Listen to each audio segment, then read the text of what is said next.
the homie, Steve Monday, Steve Igvari, took a little trip to LA recently. Steve, can you tell us a little bit more about that? Yeah, absolutely. So, thanks to PlayStation Canada and Insomniac Games, I flew out to LA to play 90 minutes of the game, and then also speak to Insomniac to kind of get some more context to like what we're seeing here in the this state of play. And essentially, what I was what we were given was like this video for narrated by Brian Intihar, and then yeah, it just kind of dropped into the middle of the game. I got to play as both Spider-Man in the black suit, play as Miles, kind of see what they're both doing in terms of the story, in terms of where they are. It's 9 months after the events of Miles Morales. They're both kind of living as Spider-Men and dealing with everyday life in their own regard, but also dealing with Craven, dealing with Lizard, dealing with all this stuff. So yeah, I just figured I come on the show and kind of contextualize a lot of what we're seeing right now in this video, because Brian went over a lot of stuff just to get people jazzed for this game, and I'm sure people have questions about it. I'm sure you guys have questions, so I'm happy to answer anything or just just gas this game up even more. So did you get to use the wingsuit? Yeah. So how does the flight feel compared to say any other game that we've been able to fly, like an Anthem and all that kind of stuff? It's beautiful. First class, baby. Yeah, this is I'm impressed. Like I love the swinging, and I was like, well, why are you guys improving the swinging? The swinging is perfect. That's what I want to do as Spider-Man. And within maybe, I don't know, 5-10 minutes of flying around with the wingsuit, I was like, oh, here we go. Like, this is it. Like they perfectly integrated both to complement each other and not take away from the swinging, because yeah, you can still swing, you can still gain momentum. It's a lot cleaner, it's a lot more fresh when you're swinging through the city.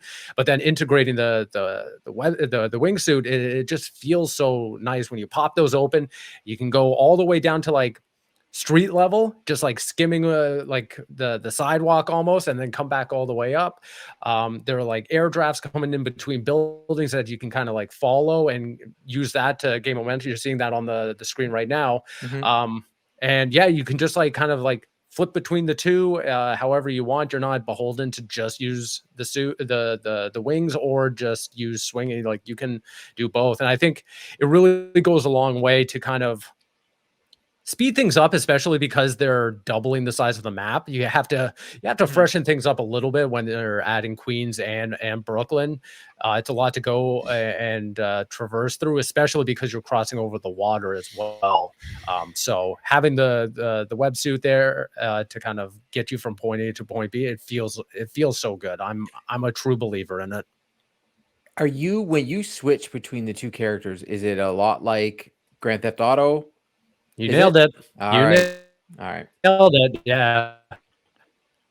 Yeah, you absolutely nailed it. And you actually see like something really cool in the state of play trailer here, is that when you switch, both characters are kind of persistently existing in this world. So for instance, if you're playing as Miles and you switch to Peter's just doing stuff like he's swinging around New York, or he's like fighting crime or stuff like that. In the trailer, you see like he's just doing crunches on the side of the building. It is very much like Grand Theft Auto, where it's like if you go and transition over to Trevor, it goes like all the way over to his trailer in the middle of nowhere, and he's just making meth or whatever he was doing, beating up a dude. And it makes it so much more immersive in that these characters are just existing. They're living their lives. They're not like waiting for the player to be like, all right, Peter's up next, time to leave my house, so it's a very cool thing. So I have to ask then, because like you mentioned, we have large amounts of water. And traditionally when you get into Spider-Man games, Spider-Man does not get along with water. So did you try diving in? What happens? Are you tossed out? Can you swim? What can you talk about the water, Steve? I can talk about the water, and all these little nerds out there, the puddles, Puddlegate. Guys, they address the water tenfold. If you're flying or swinging and you hit the water, you just skim across it. It's so stylized. Like you're just like like you're just like sliding across it. It's beautiful. Like, yeah, because when you think about it, it's not fun if you have to like land in the water, and then you have to like, you know, grapple to something, pull yourself out, and then start gaining momentum over again. So yeah, if you're crossing from Queens into proper New York and you hit the water, you just keep going. Like you're just like holding onto your web and you're just skimming the water, and then you just pull yourself up. How's the draw distance? Beautiful. Yeah, this game is built for the PS5 from the ground up. It uses the SSD extensively. Not that I got to try this, but they were talking about the fact that if you see an icon on your map, you can just transport yourself there instantaneously. It's not like the subway stuff that you had to do back in the day. Like fast travel is just instant. They really want you to get from point A to point B however you want and as fast as you want. Which again, the draw distance, if you're standing on a skyscraper, you can see as far as like the eye can see. Like this, it's way more improved than the standard, like the original Spider-Man. Did you walk up and down the city streets to see the interactions with the NPCs, how they would differ compared? Because there was a lot of interaction in the first two games, and I'm wondering how if it looked busier, if there's more NPCs, if they've like, you know, made the city feel more alive. It feels about the same. I'm not gonna lie. Not that I'm disappointed in that, because I mean a lot of the fun in Spider-Man interactions is with you in the buildings, to be honest. So yeah, I'm sure that there are nice little Easter eggs and moments, but especially when I only had 90 minutes of it, I didn't really spend too much time just kind of meandering the streets, to be honest. I was doing more like the content side of it. Now, does the combat feel any different on, say, DualSense functionality? I would think they might have added more immersion with regards to the DualSense with the combat. Not really. There's the haptics definitely feel great when you're fighting and stuff like that. The triggers, it's adaptive trigger stuff. One of the things is that there's a moment in the story mission where you and Harry are repairing a particle accelerator, and basically it's kind of like an Arkham game, or something akin to that. So you're almost using like the haptic triggers to hold a position like on a scale. Okay. And it's cool. It's just a little fun little thing that they chose to do to kind of incorporate the adaptive triggers a little more than most studios nowadays do. It was kind of fun that it's like at one point you're supposed to like hold them evenly, so it's like both amount of pressure on both triggers, but then then like the second round of it is like, okay, one has to be held a little deeper than the other one, so you kind of have to coordinate. I wasn't blown away by the DualSense functionality, but what about the symbiote suit? How did it feel, especially in combat? Oh, it's nice. So it has its own skill tree. It has its own unique abilities.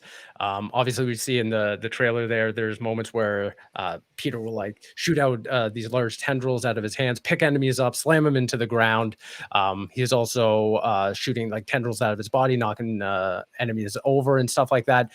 I think more or less like a lot of the combat that Peter has when fighting in the black suit feels visceral. It feels way more brutal. Like he's messing enemies up, like to the point where like you don't really see that come out of Spider-Man or Peter ever. So it's kind of off-putting. You're like, oof, like this is a brand new Peter, and Yuri's doing a hell of a job, like with the voice acting, kind of going like you can tell when he's making the cracks between like Peter and then like Darkseid Peter, like the symbiote Peter.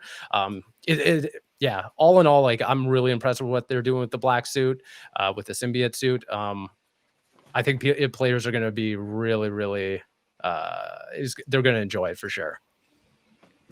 Oh, I can't wait. Steve, I gotta ask, just to kind of round out the conversation here. Absolutely. Was there anything that surprised you? Anything that you like really want people to take away into the hype that is the next month leading up to this game? Anything from your time with the game that you were like, this was awesome, this was so cool, or this is something that people need to know about?